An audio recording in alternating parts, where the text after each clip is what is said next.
বন্ধুরা, বর্ষার শুরুতে বৃষ্টি হতেই আমাদের বাড়ির পাশের জমিতে জল জমতে না জমতেই বেশ কিছু ব্যাঙ চলে এসছে।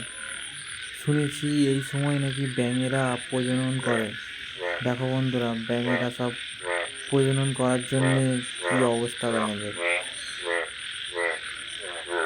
প্রচুর ব্যাঙ আছে এদিক সেদিক, আমি তো কয়েকটা দেখতে পাচ্ছি।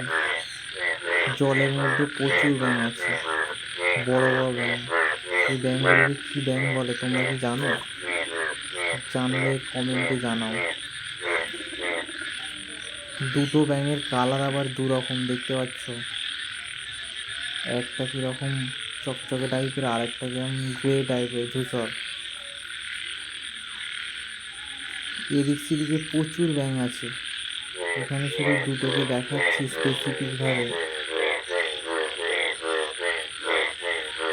জল কিন্তু বেশি নেই, তবুও এই কম জলের মধ্যেই ব্যাঙগুলো আছে।